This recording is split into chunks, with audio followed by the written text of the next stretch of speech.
Bigyan siya ni Lord ng mahabang buhay. And hello guys, once again, welcome back muli sa ating channel. Panibagong araw at panibagong reaction video at pag-uusapan. Kamusta mga Suljumkal fans? Kamusta ang ating mga kalingap supporters dyan? So maraming salamat guys sa inyong lang pagsuporta dito sa ating Jomcar at syempre dito sa ating channel at sa mga nagmamarathon, sa mga palaging nagpo-comment, nagla-like and share ng ating video. Marami pong salamat. So ngayon nga po ay meron po tayo yung panibagong reaction video at bibigyan po natin ng reaction itong mensahe ni Carla dito sa kanyang lola kung saan nga po ay nag-birthday nung nakaraang araw sa ika-82 birthday, no? Grabe. Kung noon guys ay walang wala silang pang birthday, no? Hindi ganito kabongga yung birthday ng pamilya nila, pero ngayon ay dahil kay Carla, so nabibigyan na niya ng magarang birthday yung kanyang pamilya. So mamaya ay atin ba pag-uusapan at syempre atin ring panoorin at pakinggan yung mensahe ni Carla dito para sa kanyang lola. Pero bago ang lahat, bago tayo magpatuloy, please don't forget to subscribe, paki-like and share ang ating video, paki-turn notification bell para laging updated every time na mag-a-upload po tayo. At atin na rin suportahan ang ating ama ng Kalingap, Kuya Bal Santos Matubang, Ate Edna Vlog in Kalingap Rob. Suportahan po natin ang mga key-boys, Kalingap partners, mga charity vloggers sa Pilipinas na tumutulong sa ating mga kababayang mahihirap. Huwag natin kalimutan. At syempre, yung makasama nating Kalingap reactors, hindi yan mawawala. So, suportahan po natin sila. So, ngayon guys, panoorin mo natin ang mensahe ni Carla Bells para sa kanyang grandmother. Ito, panoorin mo natin to. So yun po, ako yung last na magme-message.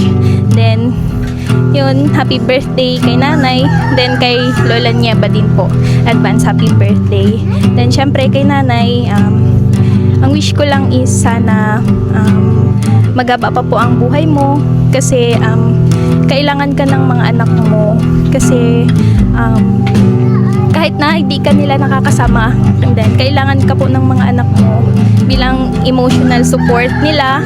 Yan, kukunan ka pa din nila ng lakas kahit na yan, kahit na ganyan ka. Then sabi nga po nila is di sila magsasawang alagaan ka kahit na ganyan ka na.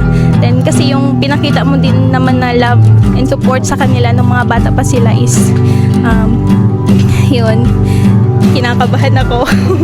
Nakabahan din ako. Then basta wish ko lang din kay nanay, then bigyan siya ni Lord ng mahabang buhay, then maraming birthday, then eto, tsaka sana is mawala din po yung mga sakit niya kasi marami na din nararamdaman si nanay. Pero hanggat na andito ka pa is patuloy ka naming papasiyahin, yan, papasayahin, mamahalin. Then maraming salamat po sa pag-alaga mo kay mama, then sa pagpapalaki mo sa kalinal ng maayos. Then yun lang po. Tsaka handa kila nanay, kila lola, then para mabuo itong simpleng celebration para sa kanila. Then yun po, kahit papaano is siguro naman po is napasaya natin si nanay kahit sa gantong pamamaraan. Kaya maraming salamat po. Syempre po kasama ko na din dito yung mga supporters ko sa patuloy na pagsuporta sa akin dito sa vlogging. Kasi kung hindi naman po siguro ako nagba-vlog, wala ako ng gantong opportunity, siguro walang ganito. Then talagang yung buhay naman namin is sobrang simple lang, kung ano lang yung makayanan. Then kaya thank you so much po kay Lord kasi meron akong gantong opportunity. Then yun lang po. Happy birthday!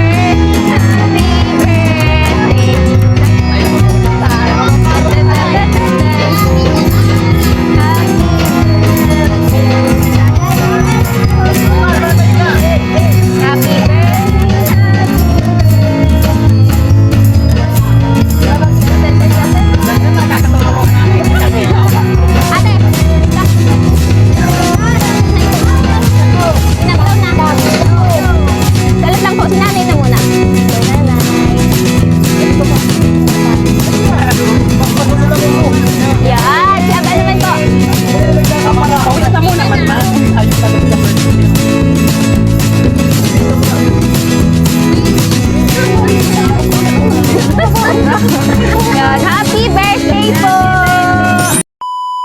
So yun na nga po, no, nakakaantig po ng puso yung mensahe ni Carla, talagang from the heart, no? At saka nakakalungkot man na medyo matanda na rin talaga yung lola ni Carla. So, kasabay rin po nag-celebrate dito is yung parang auntie ata niya, no? Nag-celebrate din. So, parang inisa na lang yung birthday nila. And yun, nagpapasalamat si Carla sa kanyang lola, no, na grabe rin siguro magmahal itong lola niya. And nagpapasalamat rin po siya, no, sa mga taong tumulong sa kanya, especially sa mga supporters talaga ng Jomcar na walang sawang sumuporta dito sa kanya, no, dahil kung di dahil sa mga supporters ay wala silang panghanda ngayon, wala silang pangbili ng pagkain. At syempre nagpapasalamat din po siya sa kanyang mga magulang, dahil kung wala yung mga magulang niya, wala yung lola niya, wala si Carla ngayon. So, grabe yung transition sa buhay nila Carla, no? Kung dati rin ay hirap silang makabili ng masasarap na pagkain, ngayon ay pwede nang makapaghanda si Carla ng mga magagara, no, masasarap na pagkain. Pinaghandaan talaga niya yung birthday ng kanyang grandmother. So, nakaka-proud na apo si Carla, no? Nakaka-proud na ngayon ay pwede na niyang mabigyan ng magarang birthday, ng bonggang birthday celebration yung mga pamilya niya. So, grabe yung rin ni Carla, dedikasyon niya na mabago yung buhay niya, no? Mabago yung buhay ng kanyang pamilya. At syempre, hindi talaga niya malilimutan yung papasalamat niya dito sa mga sponsors, no? Especially kay Kalinga Prab, kay Kuya Bal. So palagi talaga niyang inuulit-ulit yan every time na magbibigay siya ng mensahe. So hindi mawawala yung pangalan ni Kalinga Prab at saka yung pangalan ni Kuya Bal. Palagi talagang ididikit ni Carla yung buong pasasalamat niya dito sa pamilyang to. So yun, sobrang napakaganda po ng mensahe ni Carla para sa kanyang lola, and marami ang nakaka-relate kasi marami naman sa atin dito, kasi tayo mga Pinoy ay kahit gaano pa yung katanda yung lola natin, talagang gusto talaga natin yung makasama Yun, yung lola niya parang may marami na rin dinaramdam, no? May mga dinaramdam na sakit na yung lola niya. So yung wish niya ay sana ay gumaling na yung lola niya para makasama pa nila ng matagal na panahon. So yung wish ni Carla ay nagpapatunay lang po na si Carla ay isang napaka-mabuting anak at napaka-mabuting apo, no? So ganun kamahal ni Carla yung lola niya. So yan lang muna guys ang ating reaction video sa araw na to. Huwag kalimutan mag-comment dyan sa ating comment section at paki-like na rin ang ating video. Once again, ito po yung host na si Chloe TV. Marami pong salamat.